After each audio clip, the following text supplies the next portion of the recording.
Smith Haven Mall at the tail end of the Mall Walker Hour.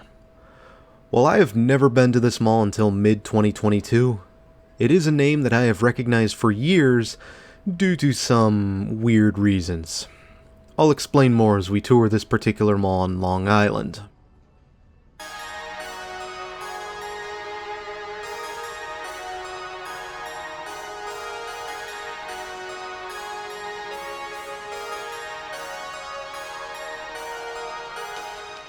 Apparently, Macy's was the developer behind this mall, announcing plans in 1965 to build the Nesconset Shopping Center, which would be quickly renamed into the Smith Haven Mall. And in March 12, 1969, the mall would officially open with Macy's and Abraham & Straus as its original anchors, and shortly after, Martin's department store would arrive to the picture, along with Sears. The mall was well anticipated, with a preview event occurring just 2 days before opening, and even featured former local public official Robert Moses as the guest of honor. Though what you remember about his legacy will decide if that was a good thing or a bad thing.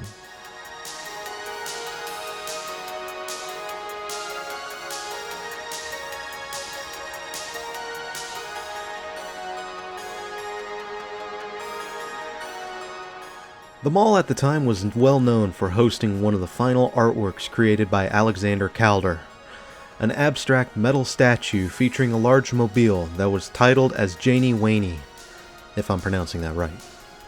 The piece was meant to showcase on the mall's opening day and would come down shortly after in the early 70s. However, the statue would see a refurbishing and would be moved into the brand new food court in 1987, which we'll get to later on.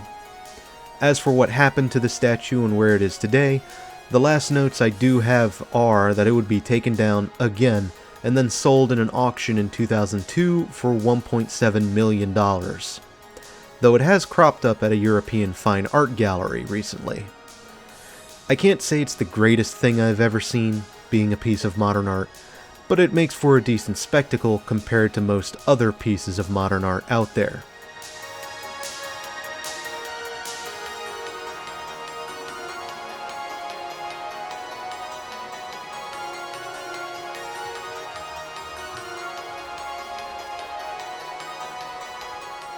Another piece of art was on the mall, titled 40 Feet of Fashion, developed by Jane Holzer, but I can't find any pictures of that, and it appears to have been dismantled and auctioned off piecemeal when Jane Holzer sold his interest in the mall. However, it was said to feature giant plexiglass objects, of which included a clock, bathing suits, lips, and giant women's legs. No, really, that's what the notes say. Apparently I'm not the only weirdo in this mall. Though it does show a time when some malls would showcase art projects and not get criticized relentlessly.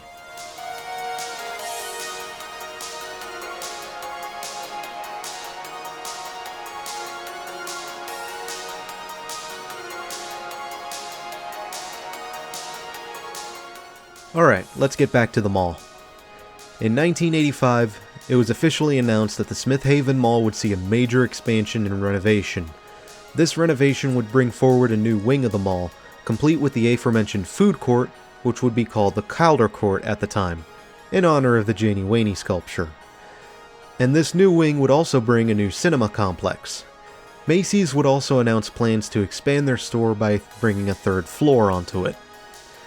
But the new wing, however, would eat some into the Martin's anchor pad, and Martin's would have changed over to Steinbach before eventually becoming a JCPenney, which was referred to as an outpost store rather than a full department store. Meanwhile, Abraham & Straus would turn into Stearns before closing up entirely. We'll talk about that in a moment as well.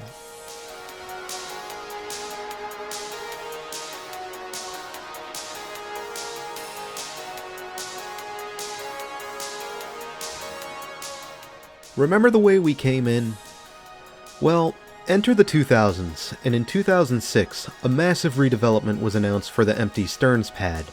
Bulldozers would come in and demolish the building, and construction would see the space replaced with a lifestyle center portion attached to the mall, complete with pedestrian walks.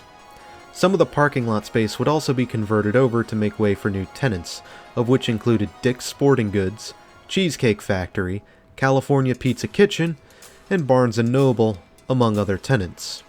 This would also see Abercrombie & Fitch launch a new concept store called Gilly Hicks, as well as their high-end counterpart, Rule Number 925, and even an Apple store.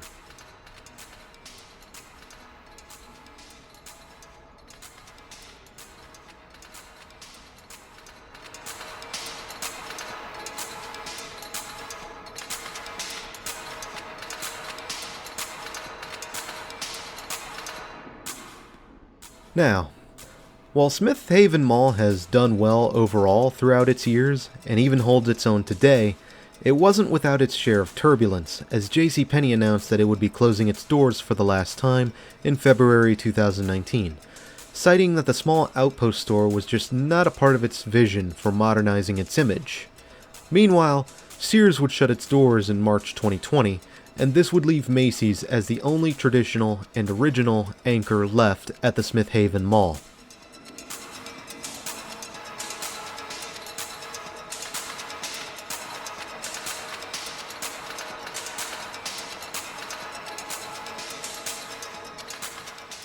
But while that was all happening, L.L. Bean would move into the mall as a junior anchor in June 2017, and as the 2020s progress, Smith Haven Mall would gain a number of new tenants, including Box Lunch, Lovesac, La Visa, and Offline by Aerie. Even Primark would take the place of JCPenney, and Macy's is still going strong, for now at least, as they maintain a furniture gallery alongside their main store. As it turns out, Simon Property Group, the current owners of Smith Haven Mall, know some tricks in keeping this mall alive and ensuring its survival.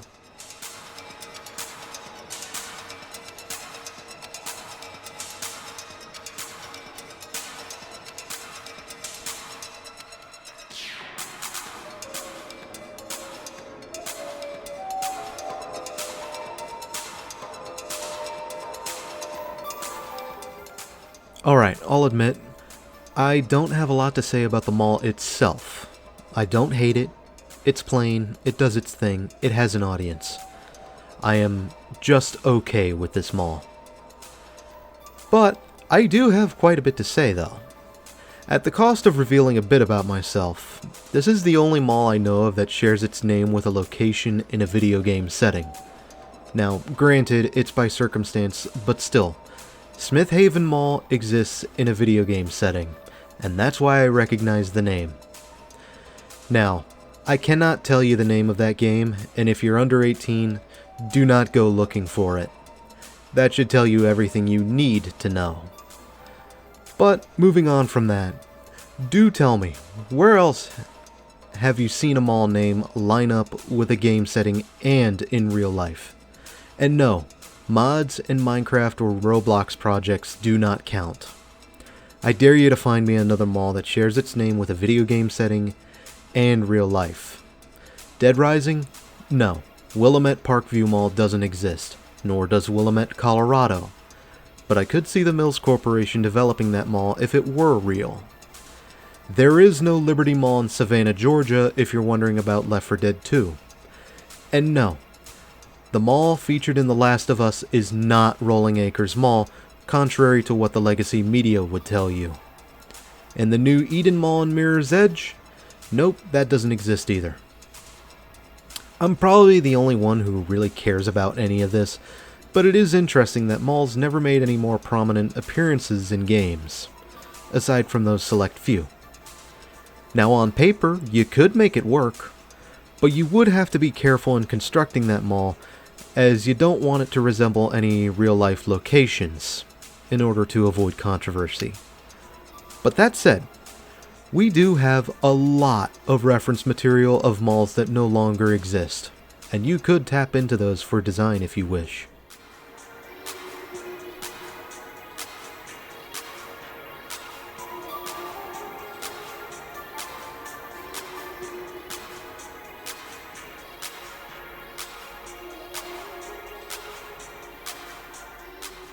So now you have a rough idea of what inspired me to go to the Smith Haven Mall. Although, to be fair, I did need at least one live mall to balance out with Sunvet Mall as well as Sunrise Mall, both of which I have made videos on. And driving here, well, I won't say it was easy by any means. Just getting here was an adventure and a half, as I had to brave New Jersey, a faulty toll booth that wouldn't give me the turnpike ticket, and the legendary traffic of New York City. Although in a weird twist, I was actually just content with it all. Keep a foot on the brake, creep forward, simple as that. Now, I could have taken rapid transit if I wanted to, but if I'm honest, that's a lot of rushing from line to line on a rigid schedule, and I do not want to put up with that extra stress. Also, I can get impatient being in the backseat of a car. I know that's not going to go over well in the back of a passenger train.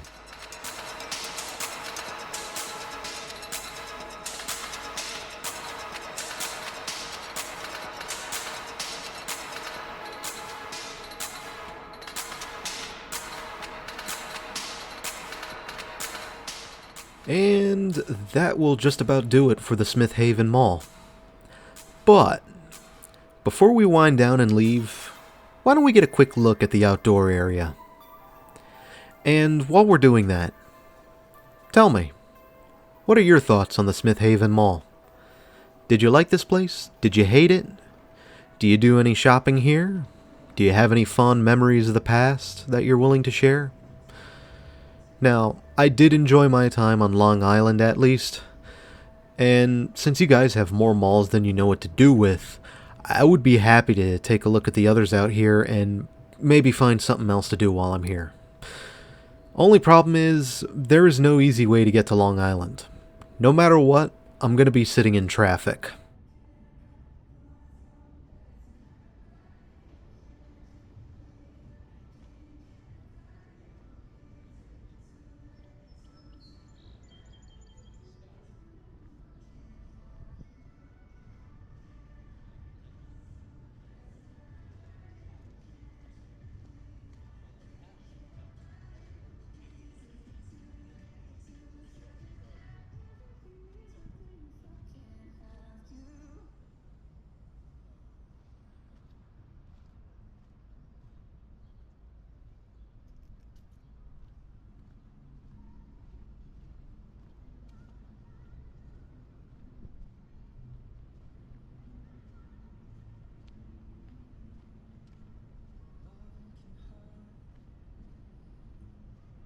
Thanks for having me, Smith Haven Mall. And until next time, this is Doomie Grunt wishing you farewell and good luck in this mad, mad, mad world.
I have seen things some of you would never believe.